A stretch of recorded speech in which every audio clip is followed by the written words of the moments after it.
Electronics రంగంలో గత 20 సంవత్సరాలుగా నూజివీడులో ప్రభంజనం సృష్టిస్తున్నది శ్రీవత్స ఎలక్ట్రానిక్స్ నూజివీడు. మా వద్ద ఏసీలు, ఎల్ఈడి టీవీలు, ఫ్రిడ్జ్లు, వాషింగ్ మిషన్లు, కూలర్లు, మిక్సీలు, గ్రైండర్లు, ఫ్యాన్లు మొదలగు అన్ని రకాల మీ ఇంటికి కావలసిన ఎలక్ట్రానిక్స్ ఐటమ్స్ విజయవాడ మరియు ఆన్లైన్ ధరల కన్నా అతి తక్కువ రేట్లలో లభించును.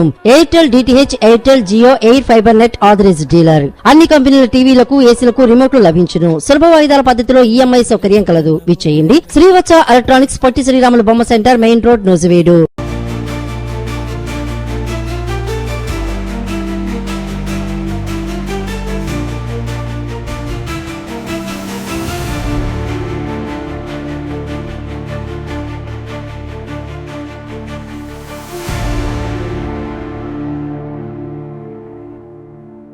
కడపలో 2400 కోట్లతో 600 మెగావాట్ల సౌర విద్యుత్ ఉత్పత్తి కేంద్రం కేవలం 11 నెలల్లో సిద్ధం చేసిన ఎస్ఏఈఎల్ సంస్థ రేపు ప్రారంభించనున్న మంత్రి నారా లోకేష్. ఆంధ్రప్రదేశ్ లో పునరుత్పాదక ఇంధన రంగంలో మరో భారీ ప్రాజెక్ట్ సిద్ధమైంది. కడప జిల్లాలో 2400 కోట్ల రూపాయల వ్యయంతో నిర్మించిన 600 మెగావాట్ల భారీ సౌర విద్యుత్ ఉత్పత్తి కేంద్రం ప్రారంభానికి సిద్ధమైంది. ఎస్ఏఈఎల్ సంస్థ నిర్మించిన ఈ ప్రాజెక్ట్ ను రాష్ట్ర ఐటీ విద్యాశాఖ మంత్రి నారా లోకేష్ రేపు ప్రారంభించనున్నారు. కేవలం 11 నెలల వ్యవధిలోనే ఈ భారీ ప్రాజెక్ట్ ను పూర్తి చేయడం ప్రత్యేకంగా నిలిచింది. రాయలసీమ ప్రాంతంలో భారీ స్థాయిలో సౌర విద్యుత్ ఉత్పత్తి పెంచాలని రాష్ట్ర ప్రభుత్వం లక్ష్యంగా పెట్టుకుంది. ఎండ ఎక్కువగా ఉండే కడప ప్రాంతం సౌర విద్యుత్ కు అనుకూలంగా ఉండడంతో ఈ ప్రాజెక్ట్ ను ఏర్పాటు చేసినట్లు అధికారులు తెలిపారు. ప్రస్తుతం ప్రపంచ వ్యాప్తంగా పునరుత్పాదక ఇంధనానికి ప్రాధాన్యం పెరుగుతోంది. కాలుష్యాన్ని తగ్గించేందుకు, పరిశుభ్రమైన విద్యుత్ ఉత్పత్తి పెంచేందుకు అన్ని దేశాలు సౌర, వాయు విద్యుత్ రంగాల్లో భారీ పెట్టుబడులు పెడుతున్నాయి. ఈ నేపథ్యంలో ఆంధ్రప్రదేశ్ కూడా గ్రీన్ ఎనర్జీ రంగంలో వేగంగా ముందుకు సాగుతోంది. ప్రాజెక్ట్ నిర్మాణంపై ఎస్ఏఈఎల్ సంస్థ అధికారులు మాట్లాడుతూ అత్యాధునిక సాంకేతికతతో ఈ సౌర విద్యుత్ కేంద్రాన్ని నిర్మించామని అన్నారు. నిర్ణయించిన సమయానికి ముందుగానే పనులు పూర్తి చేశామని తెలిపారు. ఈ ప్రాజెక్ట్ ద్వారా రాష్ట్ర విద్యుత్ ఉత్పత్తి సామర్థ్యం మరింత పెరగనుందని తెలిపారు. ముఖ్యంగా పరిశ్రమలు, వ్యవసాయం, గృహ అవసరాలకు అదనపు విద్యుత్ అందుబాటులోకి వచ్చే అవకాశం ఉందని అధికారులు తెలిపారు. కడప జిల్లాలో 1000 ఎకరాల్లో ఈ సౌర ప్లాంట్ ఏర్పాటు చేసినట్లు సమాచారం. లక్షల సంఖ్యలో సౌర ప్యానెళ్లు అమర్చినట్లు అధికారులు తెలిపారు. సూర్యకాంతిని విద్యుత్ గా మార్చే ఆధునిక సాంకేతిక పద్ధతులు ఇందులో ఉపయోగిస్తున్నట్లు తెలిపారు. ఒక ఇంజనీర్ మాట్లాడుతూ ఈ ప్లాంట్ పూర్తిగా ఆటోమేటిక్ సిస్టమ్ తో పనిచేస్తోందని అన్నారు. విద్యుత్ ఉత్పత్తిని డిజిటల్ పద్ధతిలో పర్యవేక్షిస్తామని తెలిపారు. ఈ ప్రాజెక్ట్ నిర్మాణ సమయంలో స్థానిక యువతకు కూడా ఉపాధి అవకాశాలు లభించాయని సమాచారం. నిర్మాణ పనుల్లో వేలాది మంది కార్మికులు పనిచేసినట్లు తెలుస్తోంది. గ్రామీణ ప్రాంతాల్లో ప్రజలు కూడా ఈ ప్రాజెక్ట్ పై సంతోషం వ్యక్తం చేస్తున్నారు.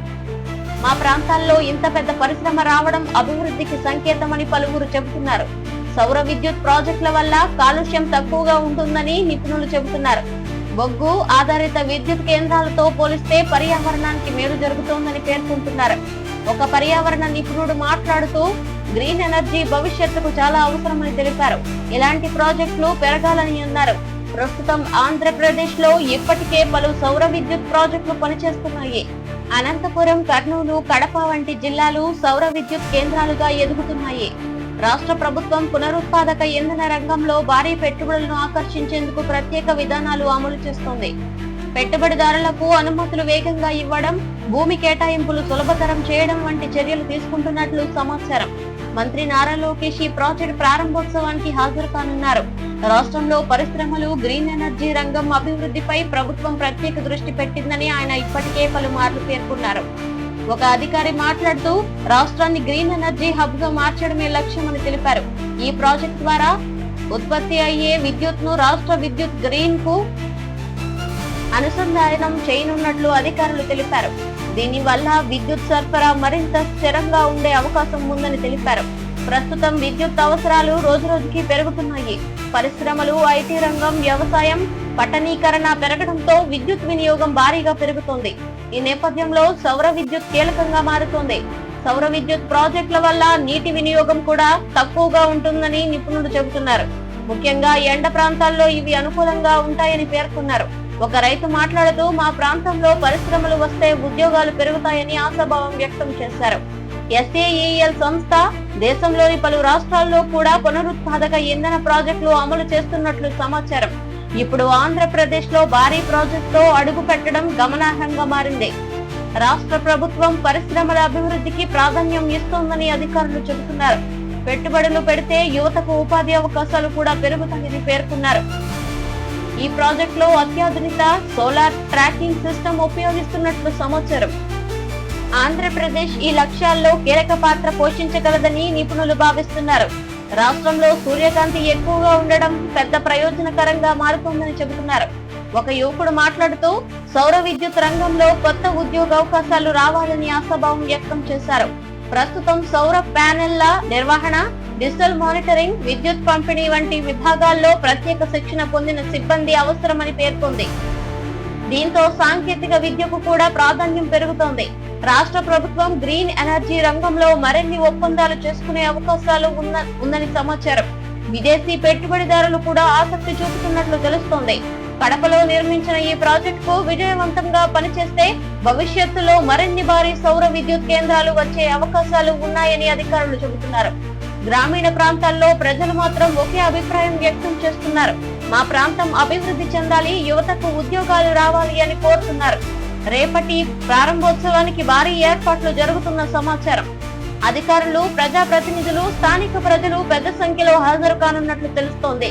రాష్ట్ర ప్రభుత్వం పరిశుభ్రమైన ఇంధన ఉత్పత్తిలో ముందంజలో నిలవాలని లక్ష్యంగా పెట్టుకుంది. విద్యుత్ రంగంలో స్వయం సమృద్ధి సాధించేందుకు మరిన్ని ప్రాజెక్టులు తీసుకురానున్నట్లు అధికారులు తెలిపారు.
ఏపీలో 10 చోట్ల సీప్లేన్ సేవలకు కేంద్రం గ్రీన్ సిగ్నల్.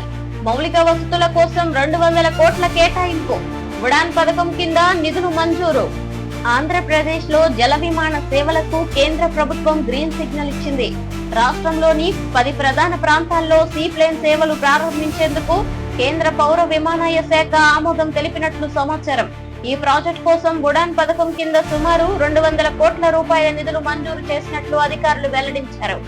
ఈ నిర్ణయంతో ఆంధ్రప్రదేశ్ పర్యాటక రంగం, రవాణా రంగంలో కొత్త అవకాశాలు తెరుచుకునే అవకాశం ఉందని భావిస్తున్నారు. సముద్ర తీర ప్రాంతాలు, నదులు, జలాశయాలు ఎక్కువగా ఉన్న ఆంధ్రప్రదేశ్ లో సీప్లేన్ సేవలకు మంచి అవకాశాలు ఉన్నాయని అధికారులు గుర్తించారు. ముఖ్యంగా విశాఖపట్నం, విజయవాడ, రాజమండ్రి, శ్రీశైలం, పులికాట్ సరస్సు పరిసరాలు, కొల్లేరు ప్రాంతం, నాగార్జున సాగర్ సమీప ప్రాంతాల్లో ఈ సేవలను అభివృద్ధి చేయాలని ప్రణాళికలు రూపొందిస్తున్నట్లు సమాచారం. సీప్లేన్ అంటే నీటి మీద నుంచి టేకాఫ్ అయ్యే ప్రత్యేక విమానం. ఇవి చిన్న దూర ప్రయాణాలకు ఉపయోగపడతాయి. సముద్రాలు, సరస్సులు, నదులపై ల్యాండ్ అవగల సామర్థ్యం వీటికి ఉంటుంది. రన్వే అవసరం తక్కువగా ఉండడంతో పర్యాటక ప్రాంతాల్లో ఇవి బాగా ఉపయోగపడతాయని అధికారులు చెబుతున్నారు. పౌర విమానయాన శాఖ అధికారులు మాట్లాడుతూ ఆంధ్రప్రదేశ్ లో సీప్లేన్ సేవలకు అనుకూలమైన ప్రాంతాలు గుర్తించారు. పర్యాటక రంగానికి ఇది ఎంతో ఉపయోగపడుతుందని తెలిపారు. ఉడాన్ పథకం కింద చిన్న పట్టణాలకు విమాన సేవలను విస్తరించడమే కేంద్ర ప్రభుత్వం లక్ష్యం. ఇప్పుడు అదే పథకంలో భాగంగా జల విమాన సేవలను కూడా ప్రోత్సహిస్తున్నట్లు సమాచారం. ఆంధ్రప్రదేశ్ ప్రభుత్వం కూడా ఈ ప్రాజెక్ట్ పై ఆసక్తి చూపుతోంది. రాష్ట్రంలో పర్యాటకాన్ని అభివృద్ధి చేయడంలో సీప్లేన్ సేవలు కీలకంగా మారాయని అధికారులు భావిస్తున్నారు. ఒక పర్యాటక శాఖ అధికారి మాట్లాడుతూ విశాఖ సముద్ర తీరం, గోదావరి ప్రాంతాలు, జలాశయాలు ప్రపంచ స్థాయి పర్యాటక కేంద్రాలుగా మారే అవకాశం ఉందని తెలిపారు. ప్రస్తుతం దేశంలో కొన్ని రాష్ట్రాల్లో ఇప్పటికే సీప్లేన్ సేవలు ప్రయోగాత్మకంగా నడుస్తున్నాయి. ముఖ్యంగా గుజరాత్ లో సబర్మతి నది నుంచి స్టాచ్యూ ఆఫ్ యూనిటీ వరకు నడిపిన సేవలకు మంచి స్పందన వచ్చింది. అదే తరహాలో ఆంధ్రప్రదేశ్ లో కూడా సేవలు విస్తరించాలని కేంద్రం భావిస్తున్నట్లు తెలుస్తోంది. ఈ ప్రాజెక్టు కింద జల విమానాల ల్యాండింగ్ కోసం ప్రత్యేక జట్లు, ప్రయాణికుల టెర్మినాళ్లు, భద్రతా ఏర్పాట్లు, నియంత్రణ కేంద్రాలు ఏర్పాటు చేయనున్నారు. ఇందుకోసం 200 కోట్ల రూపాయల నిధులు మంజూరు చేసినట్లు సమాచారం. సాంకేతిక నిపుణులు చెబుతున్న వివరాల ప్రకారం సీప్లేన్ సేవలు ముఖ్యంగా దూర ప్రాంతాలకు వేగవంతమైన రవాణా అందించగలవు. పర్యాటకులతో పాటు అత్యవసర సేవలకు కూడా ఉపయోగపడే అవకాశం ఉందని చెబుతున్నారు. విశాఖపట్నం తీర ప్రాంతం ఈ సేవలకు ప్రధాన కేంద్రంగా మారే అవకాశం ఉందని అధికారులు భావిస్తున్నారు. సముద్ర తీర సౌందర్యం, పర్యాటక ప్రాధాన్యం, విమాన కనెక్టివిటీ కారణంగా విశాఖకు మంచి అవకాశాలు ఉన్నాయని చెబుతున్నారు. ఒక యువకుడు మాట్లాడుతూ సీప్లేన్ ప్రయాణం అంటే కొత్త అనుభవం, పర్యాటకులకు చాలా ఆకర్షణగా ఉంటుందని అన్నారు. రాజమండ్రి ప్రాంతంలో గోదావరి నదిపై కూడా సీప్లేన్ సేవలు ప్రారంభిస్తే అవకాశాన్ని పరిశీలిస్తున్నట్లు సమాచారం.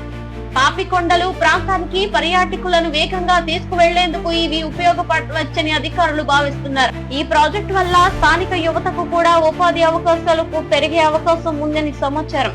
పైలట్లు, టెక్నీషియన్లు, గ్రౌండ్ స్టాఫ్, పర్యాటక సేవల రంగంలో కొత్త ఉద్యోగాలు రావచ్చని అధికారులు చెబుతున్నారు. సీప్లేన్ సేవల భద్రతపై కూడా ప్రత్యేక దృష్టి పెట్టనున్నట్లు సమాచారం. భారత విమానయాన సంస్థలు, కోస్ట్ గార్డ్, నౌకాదళంతో సమన్వయం చేసుకుని భద్రతా వ్యవస్థ ఏర్పాటు చేయనున్నారు. ఒక రిటైర్డ్ విమానయాన అధికారి మాట్లాడుతూ సీప్లేన్ సేవలు సురక్షితంగా ఉంటాయి. సరైన సాంకేతిక ఏర్పాట్లు ఉంటే మంచి ఫలితాలు వస్తాయని అన్నారు. ప్రస్తుతం రాష్ట్ర ప్రభుత్వం పర్యాటక రంగంలో భారీ పెట్టుబడులను ఆకర్షించేందుకు ప్రణాళికలు రూపొందిస్తోంది. బీచ్ టూరిజం, ఆధ్యాత్మిక పర్యాటకం, నదీ పర్యాటకం అభివృద్ధిపై ప్రత్యేక దృష్టి పెట్టింది. సీప్లేన్ సేవల వల్ల పర్యాటకులు తక్కువ సమయంలో ఎక్కువ ప్రాంతాలు సందర్శించే అవకాశం ఉంటుంది. ముఖ్యంగా రోడ్డు ప్రయాణ సమయం తగ్గే అవకాశం ఉందని అధికారులు చెబుతున్నారు. గ్రామీణ ప్రాంతాల్లో కూడా ఈ ప్రాజెక్ట్ పై ఆసక్తి కనిపిస్తోంది. మా ప్రాంతాలకు కూడా పర్యాటకులు వస్తే అభివృద్ధి జరుగుతోందని స్థానికులు చెబుతున్నారు. పర్యావరణ పరిరక్షణ అంశాన్ని కూడా అధికారులు పరిశీలిస్తున్నట్లు సమాచారం. జల విమానాల వల్ల నీటి వనరులు ఇబ్బంది కలగకుండా ప్రత్యేక చర్యలు తీసుకుంటున్నట్లు తెలుస్తోంది. ఒక పర్యావరణ నిపుణుడు మాట్లాడుతూ పర్యాటక అభివృద్ధితో పాటు ప్రకృతి పరిరక్షణ కూడా ముఖ్యమైనని సూచించారు. ప్రస్తుతం కేంద్ర రాష్ట్ర ప్రభుత్వంతో కలిసి తుది ప్రణాళికలు సిద్ధం చేస్తున్నట్లు సమాచారం. ఏ ప్రాంతాల్లో మొదటి సేవలు ప్రారంభించాలి, ఎంతమంది ప్రయాణికులు ఉంటే అవకాశం ఉందని అంశాలపై అధ్యయనం జరుగుతున్నట్లు తెలుస్తోంది. రాష్ట్రంలోని పర్యాటక ప్రాంతాలకు అంతర్జాతీయ గుర్తింపు తీసుకురావడంలో ఈ ప్రాజెక్ట్ సహాయపడవచ్చని అధికారులు భావిస్తున్నారు. ముఖ్యంగా తీర ప్రాంత అభివృద్ధికి ఇది ఉపయోగపడుతోందని చెబుతున్నారు.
గోదావరి కావేరి అనుసంధానానికి 2 కొత్త ప్రతిపాదనలు. సమ్మక్క సాగర్ నుంచి మళ్లించేలా ఒక ప్రణాళిక. పోలవరం నుంచి తరలించేలా మరో ఆలోచన. దేశంలో నదుల అనుసంధానంపై మరో కీలక చర్చ ప్రారంభమైంది. గోదావరి కావేరి నదుల అనుసంధానానికి సంబంధించిన 2 కొత్త ప్రతిపాదనలు ముందుకు వచ్చినట్లు సమాచారం. ఒక ప్రణాళిక ప్రకారం తెలంగాణలోని సమ్మక్క సాగర్ నుంచి నీటిని మళ్లించే అవకాశం పరిశీలిస్తున్నారు. మరో ప్రతిపాదన ప్రకారం ఆంధ్రప్రదేశ్ లోని పోలవరం ప్రాజెక్టు నుంచి నీటిని తరలించే విధానంపై అధికారులు అధ్యయనం చేస్తున్నట్లు తెలుస్తోంది. దేశంలో వరదలు, ఎండలు, నీటి కొరత సమస్యలను తగ్గించేందుకు నదుల అనుసంధానం చాలా కాలంగా చర్చల్లో ఉంది. ముఖ్యంగా గోదావరి నదిలో సముద్రంలో కలిసే అదనపు నీటిని దక్షిణ భారత రాష్ట్రాలకు తరలించాలనే ఆలోచన గత కొన్నేళ్లుగా కొనసాగుతోంది. ప్రస్తుతం కేంద్ర జలశక్తి శాఖ సంబంధిత రాష్ట్రాల అధికారులు పలు ప్రతిపాదనలను పరిశీలిస్తున్నట్లు సమాచారం. నీటి లభ్యత, ఎత్తు, కాల్వల నిర్మాణం, పంపింగ్ ఖర్చులు, పర్యావరణ అంశాలపై సాంకేతిక అధ్యయనాలు జరుగుతున్నాయని తెలుస్తోంది. మరోవైపు పోలవరం ప్రాజెక్ట్ ఆధారంగా కూడా కొత్త ప్రతిపాదన సిద్ధమవుతున్నట్లు సమాచారం. పోలవరం నుంచి నీటిని కాల్వల ద్వారా తరలించి అవసరమైన ప్రాంతాలకు పంపించే విధానంపై అధికారులు పరిశీలిస్తున్నట్లు తెలుస్తోంది. పోలవరం ప్రాజెక్ట్ ఇప్పటికే ఆంధ్రప్రదేశ్ కు కీలక ప్రాజెక్ట్ గా గుర్తింపు పొందింది. సాగునీరు, తాగునీరు, విద్యుత్ ఉత్పత్తి, వరద నియంత్రణ వంటి అనేక ప్రయోజనాలు ఈ ప్రాజెక్టు ద్వారా లభిస్తాయని అధికారులు చెబుతున్నారు. ఇప్పుడు అదే ప్రాజెక్ట్ ను జాతీయ స్థాయి జల అనుసంధాన ప్రణాళికలో భాగంగా ఉపయోగించే అవకాశంపై చర్చ జరుగుతోంది. ఒక ఇంజనీర్ మాట్లాడుతూ, గోదావరిలో ప్రతి ఏడాది భారీగా నీరు సముద్రంలో కలుస్తోంది. ఆ నీటిని వినియోగిస్తే దక్షిణ రాష్ట్రాలకు ఎంతో మేలు జరుగుతోందని తెలిపారు. కావేరీ నది పరివాహక ప్రాంతాల్లో తరచూ నీటి కొరత సమస్యలు ఎదురవుతున్నాయని అన్నారు. ముఖ్యంగా తమిళనాడు, కర్ణాటక రాష్ట్రాల్లో సాగునీటి అవసరాలు ఎక్కువగా ఉండడంతో ప్రతి ఏడాది నీటి వివాదాలు తలెత్తుతున్నాయి. ఈ నేపథ్యంలో గోదావరి జలాలను కావేరీ వరకు తీసుకువెళ్లే ప్రణాళిక దేశవ్యాప్తంగా ఆసక్తి కలిగిస్తోంది. సమ్మక్క సాగర్ ప్రాజెక్టు నుంచి నీటిని మళ్లించే ప్రణాళిక అమలైతే తెలంగాణలో కొన్ని ప్రాంతాలకు కూడా ప్రయోజనం కలిగే అవకాశం ఉందని నిపుణులు చెబుతున్నారు. అలాగే పోలవరం ఆధారిత ప్రణాళిక అమలైతే ఆంధ్రప్రదేశ్, తమిళనాడు, కర్ణాటక రాష్ట్రాలకు దీర్ఘకాల ప్రయోజనాలు ఉండవచ్చని భావిస్తున్నారు. ఒక రైతు నాయకుడు మాట్లాడుతూ, నీరు ఉంటే రైతు బతుకుతాడు, రాష్ట్రాల మధ్య సహకారం చాలా అవసరమని అన్నారు. ప్రస్తుతం దేశంలో నీటి వినియోగం భారీగా పెరుగుతోంది. సాగు, పరిశ్రమలు, పట్టణాల అవసరాలు పెరగడంతో భవిష్యత్తులో నీటి సమస్యలు మరింత పెరిగే అవకాశం ఉందని నిపుణులు హెచ్చరిస్తున్నారు. వాతావరణ మార్పుల ప్రభావంతో వర్షపాతం పద్ధతిలో కూడా మార్పులు వస్తున్నాయి. కొన్ని ప్రాంతాల్లో భారీ వరదలు, మరికొన్ని ప్రాంతాల్లో తీవ్ర ఎండలు కనిపిస్తున్నాయి. అందువల్ల నదుల అనుసంధానం అవసరం పెరుగుతోందని అధికారులు చెబుతున్నారు. కేంద్ర ప్రభుత్వం కూడా జాతీయ నదుల అనుసంధాన ప్రాజెక్ట్ పై దృష్టి పెట్టినట్లు సమాచారం. పలు రాష్ట్రాల అభిప్రాయాలు తీసుకుని దశల వారీగా ప్రణాళికలు రూపొందిస్తున్నట్లు తెలుస్తోంది. ప్రస్తుతం గోదావరి నదిలో భారీ వరదల సమయంలో సముద్రంలోకి లక్షల క్యూసెక్ల నీరు వెళ్తోంది. ఆ నీటిని నిల్వ చేసి అవసరమైన ప్రాంతాలకు మళ్లించే విధానంపై పరిశోధనలు జరుగుతున్నాయి. ఇదే సమయంలో పర్యావరణ అంశంపై కూడా చర్చ కొనసాగుతోంది. భారీ కాల్వల నిర్మాణం, భూసేకరణ, అడవి ప్రాంతాలపై ప్రభావం వంటి అంశాలపై జాగ్రత్తగా పరిశీలించాలని పర్యావరణ నిపుణులు సూచిస్తున్నారు. ప్రస్తుతం అధికారులు సాంకేతిక నివేదికలు సిద్ధం చేస్తున్నట్లు సమాచారం. భవిష్యత్తులో కేంద్ర ప్రభుత్వం తుది నిర్ణయం తీసుకునే అవకాశం ఉందని తెలుస్తోంది. నిపుణులు చెబుతున్న వివరాల ప్రకారం నదుల అనుసంధానం ద్వారా వరద నియంత్రణకు కొంత సహాయం లభించవచ్చు. ఒక ప్రాంతంలో అధికంగా ఉన్న నీటిని మరో ప్రాంతానికి తరలించే అవకాశం ఉంటుంది. ఒక యువ ఇంజనీర్ మాట్లాడుతూ, నీటి నిర్వహణ భవిష్యత్తులో అత్యంత కీలక అంశం అవుతుందని అన్నారు. ప్రస్తుతం ప్రజలు కూడా ఈ ప్రతిపాదనలపై ఆసక్తిగా చర్చిస్తున్నారు. సోషల్ మీడియాలో కూడా గోదావరి కావేరీ అనుసంధానం అంశం పెద్ద ఎత్తున చర్చకు వస్తుంది. విశ్లేషకులు చెబుతున్న వివరాల ప్రకారం ఇలాంటి భారీ ప్రాజెక్టులకు రాష్ట్రాల సహకారం, కేంద్ర మద్దతు, దీర్ఘకాల ప్రణాళిక చాలా అవసరం. దశల వారీగా అమలు చేస్తే మంచి ఫలితాలు రావచ్చని అభిప్రాయపడుతున్నారు. రాబోయే రోజుల్లో కేంద్ర జలశక్తి శాఖ మరిన్ని సమావేశాలు నిర్వహించే అవకాశం ఉందని సమాచారం. సంబంధిత రాష్ట్రాల నుంచి సాంకేతిక వివరాలు సేకరిస్తున్నట్లు తెలుస్తోంది. గ్రామీణ ప్రాంతాల్లో ప్రజలు మాత్రం ఒకే మాట చెబుతున్నారు. నీరు ఉంటేనే భవిష్యత్తు బాగుంటుందని అంటున్నారు. దేశంలో నీటి వనరుల సమతుల్య వినియోగం కోసం నదుల అనుసంధానం కీలక అడుగుగా మారే అవకాశం ఉందని నిపుణులు భావిస్తున్నారు. రాబోయే కాలంలో ఈ అంశంపై మరిన్ని కీలక నిర్ణయాలు వెలువడే అవకాశం ఉందని అంచనా వేస్తున్నారు.